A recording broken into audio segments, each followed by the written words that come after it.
अध्याय 3 श्लोक 43 भागवत गीता। एवं बुद्धे परम बुद्ध्वा संस्थभ्यात्मनम् आत्मना जहि शत्रुं महाबाहो कामरूपं दुरासदम्।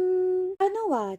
इस प्रकार हे महाबाहो, बुद्धि से परे आत्मा को जानकर बुद्धि के द्वारा मन को वश में करके तुम इस दुर्जय काम रूपी शत्रु को मारो। व्याख्या। इस अध्याय 3 के अंतिम श्लोक में श्री कृष्ण अर्जुन को पूरे जीवन काल की आध्यात्मिक साधना का बीज मंत्र दे रहे थे।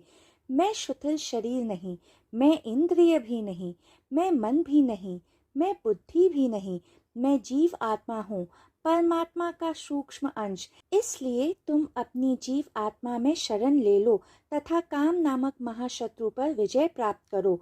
इस उपदेश द्वारा श्री कृष्ण अर्जुन का आवाहन कर रहे थे कि अपनी शक्ति को पहचानकर, अपनी चेतना को सृष्टियात्मक चेतना का अंश मानकर, अपनी जीवात्मा को परमात्मा का अंश समझकर, अपनी ऊर्जा को सृष्टियात्मक ऊर्जा का अंश समझकर और शिथिल शरीर को इंद्रियों द्वारा, इंद्रियों को मन द्वारा, मन को बुद्धि द्वारा तथा बुद्धि को परमात्मा द्वारा संचालित होने दो, तो इस दुर्जय काम के तू परे हो जाएगा। श्री कृष्ण अर्जुन को ओ महाबाहो अर्जुन कहकर संबोधित कर रहे थे तथा कह रहे थे कि तू शत्रु पर विजय प्राप्त कर।